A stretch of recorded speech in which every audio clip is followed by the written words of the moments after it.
큰어머니는 식사를 하시다 눈물을 참지 못하고 오열하기 시작하셨다. 나는 그런 큰어머니의 옆으로 자리를 옮길 수밖에 없었다. 어깨를 들썩거리며 울고 있는 큰어머니를 내려다보며 여러 가지 감정이 들었다. 오빠들, 좋아요, 구독, 알림 설정까지 부탁드려요. 나는 어렸을 때 부모님이 돌아가셨다. 운송업을 하던 아버지를 따라 전국을 돌아다니시던 어머니, 두 분이 함께 야간 이동을 하다 사고를 당하셨다. 이 탓에 어렸을 저 부모님을 잃었다는 아픔도 새겨졌지만 지금 누리고 있는 미묘한 행복까지 함께 가질 수 있었다. 한순간에 고아가 된 나를 거두어 줄 수 있는 곳은 마땅치 않았다. 조부모님은 이미 너무 연로하셨고 부모님의 형제들마저도 조카를 키워줄 수 있을 정도로 넉넉한 형편은 아니었다. 나를 보는 눈빛은 안타까움이 서려 있었지만 거기까지일 뿐이었다. 결국은 모두의 합의로 나는 보육원행이 결정되었다. 초등학교에 갓 입학한 나이라 어렴풋이 더 이상은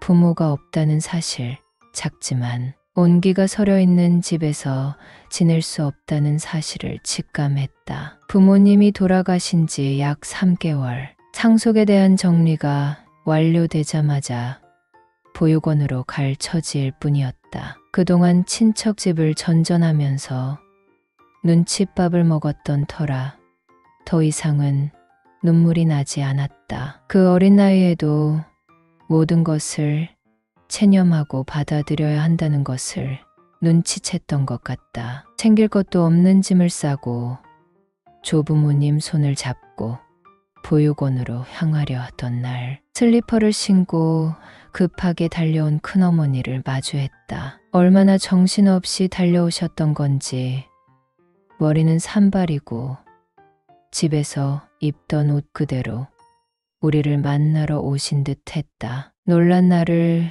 와라 끌어안고 큰어머니는 뜨거운 눈물을 흘리셨다. 영문도 모른 채 어른의 힘에 짓눌려 숨이 막힐 것 같았던 그날의 느낌. 더 이상은 나를 아무도 잡아줄 수 없다고 생각하고 체념한 상태였지만 나를 껴안고 흐느끼며 눈물을 흘리시는 큰어머니의 모습에 나는 안정감이 들었다. 그렇게 나는 큰아버지, 큰어머니 댁에서 지내게 되었다. 큰아버지는 조카를 거두어 주기로 결정한 자신의 아내에게 미안하고 고마웠던 건지 나름대로 잘해주기 위해 애를 썼던 것 같다. 1살 어린 사촌 여동생 역시 나를 친오빠처럼 따르며 얘가 가족으로 녹아들 수 있게 노력해 주었다. 나는 언제 부모님의 품에서 벗어났는지도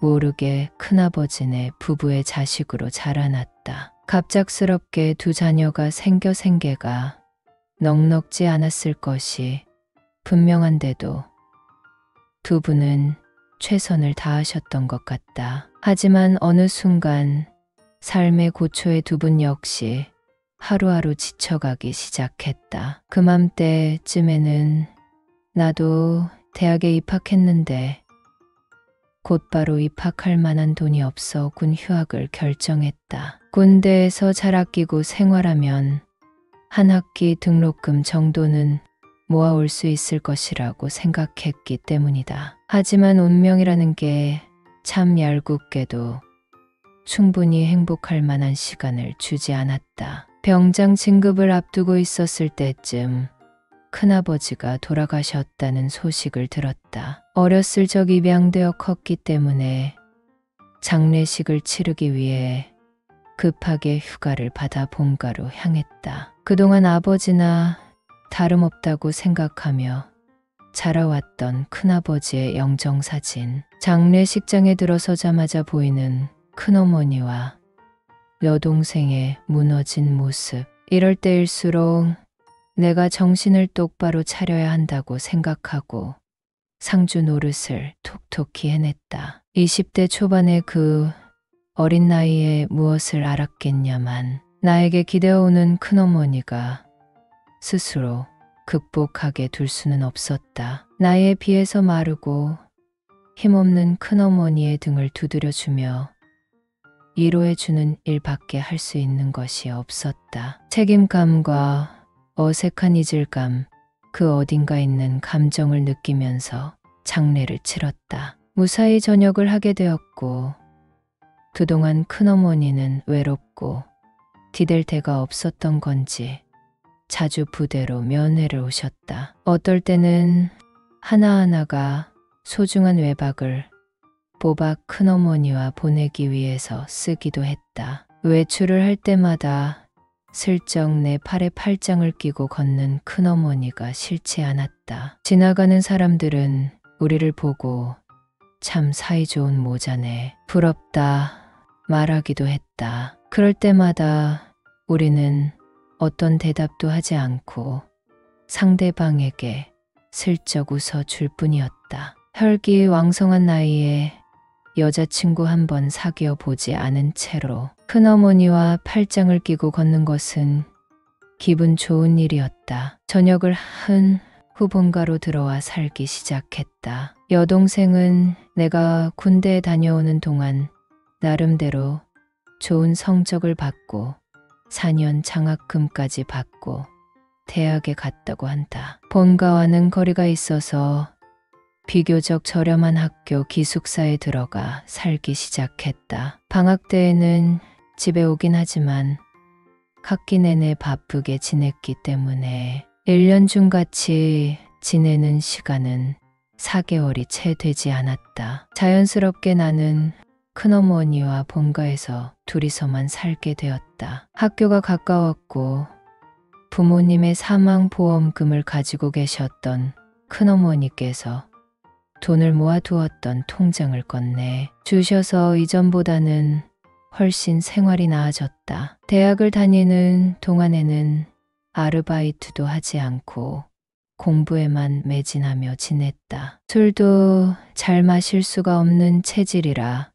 학교와 집을 왔다 갔다 하는 생활을 했다. 게다가 어느 순간부터는 큰어머니와 둘이 저녁을 먹는 게 무언의 약속처럼 되어버려 친구들과 놀다가도 저녁 시간에는 꼬박꼬박 들어가곤 했다. 친구들은 날 덜어 너는 무슨 생활하는 게 유부남 같아 했지만 아랑곳하지 않았다. 당장의 큰어머니가 기댈 수 있는 건 나뿐이라고 생각했기 때문이다. 그러던 어느 날 큰어머니와 저녁을 먹는 도중 큰아버지 이야기가 나왔다. 그래도 어느 정도 시간이 지났기 때문에 담담하게 이야기할 수 있을 것 같았는데 큰어머니는 식사를 하시다 눈물을 참지 못하고 오열하기 시작하셨다. 나는 그런 큰어머니의 옆으로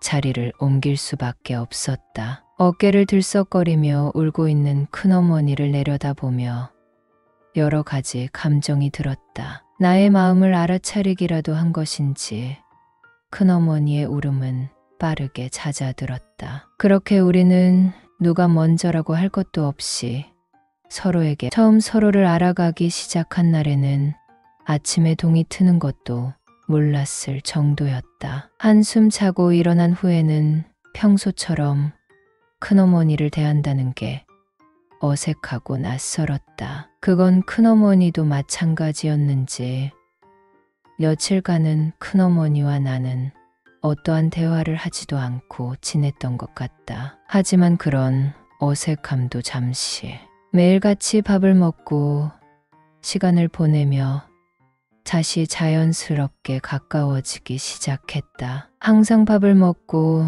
난 후 소파에 누워있으면 큰어머니가 슬그머니 다가와 내 옆에 계셨다. 잘 깎아온 과일을 입에 넣어주면서 미소를 지어주는 날이 많아졌다. 어느덧 큰어머니의 자식이자 남편 역할을 하는 것도 익숙해졌다. 함께 집안일을 의논하고 결정하는 것은 내 몫이 되었다. 여동생이 집으로 놀러 왔을 때에도 별반 상황은 다르지 않았다. 사랑이 많으신 큰어머니는 여동생 역시 살뜰하게 살펴주셨다. 그랬기 때문에 여동생 역시도 아무런 눈치를 챌 수 없었던 것 같다. 물론 그동안 취업도 하고 여자친구를 사귀어 본 적도 있다. 몇몇 여자친구들은 헤어지기 아쉬운데 그냥 자취하면 안 돼 하고 묻기도 했다. 굳이 회사에서 먼 본가에서 살아야 할 이유가 있냐며. 물론 여자친구들을 사귀고 평범하게 연애하는 것도 내 인생의 행복함 중 하나이다. 하지만 언제나 집으로 돌아가면 맛있는 음식을 하고 나를 기다리고 있는 큰어머니와 함께 시간을 보내는 것이 나에게는 더 중요한 일이었다. 그걸 포기할 수 있을 정도의 사람은 평생 만날 수가 없을 것만 같다. 참 이기적이게도 그 어떠한 것도 놓치지 않고 살아갈 수는 없는 걸까?